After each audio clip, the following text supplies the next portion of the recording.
Waziri wa zamani wa usalama wa ndani wa Kenya, Daktari Fred Matiang'i amekuwa akikutana na viongozi wakuu wa kisiasa kama sehemu ya maandalizi yake ya kuwania urais katika uchaguzi mkuu wa mwaka 2027.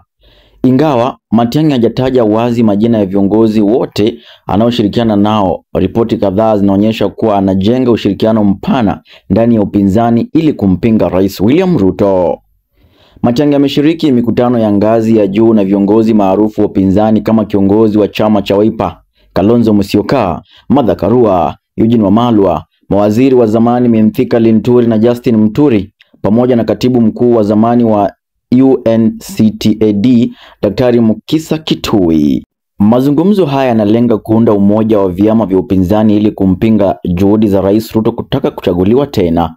Chama cha Jubilee kinachoongozwa na Rais wa zamani Uhuru Kenyatta kimetangaza rasmi Matiang'i kuwa mgombea wao wa urais. Katibu mkuu wa Jubilee Jeremiah Kioni amekuwa mstari wa mbele kuzungumzia azma ya Matiang'i, akisisitiza kuwa uzoefu wake na rekodi nzuri ya utendaji ni nguzo kuu za uongozi wake.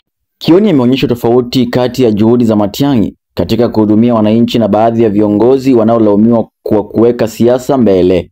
Matiang'i pia amepata uungwaji mkono mkubwa kutoka kwa viongozi wa eneo la Gusii, akiwemo gavana wa Kisii County Simba Arati, gavana wa Nyamira Amos Nyaribo, seneta wa Kisii Mumia Onyonka, seneta Okongo Mogeni, pamoja na wabunge na madiwani kadhaa. Viongozi hao waliandamana naye kwenye hafla ya mapokezi yake iliyofanyika uwanja wa Gusii tarehe 2 Mei mwaka 2025, ambapo alitangaza rasmi nia yake ya kugombea urais.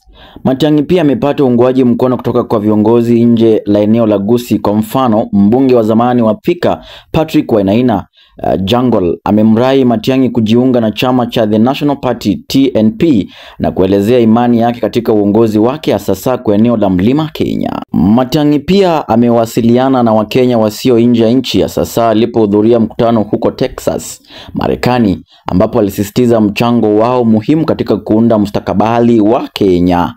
Katika mkutano huu alielezea maono yake ya kuelezea ukosoaji wake kwa sera za serikali ya sasa ili kuimarisha kampeni yake. Matiang'i amekubaliana na kampuni ya ushawishi ya Dickens na Madson ya Canada kwa kiasi cha dola 250, takriban shilingi milioni 32.5 ili kupata msaada wa kimataifa kutoka kwa serikali za Marekani, Uingereza, Japani na mataifa mengine pamoja na mashirika ya kimataifa. Hatua hii inaonyesha kuwa anatafuta uungwaji mkono wa kimataifa ili kuimarisha azma yake ya urais. Mimi ni Collins Kebaso na hii ni Alema TV.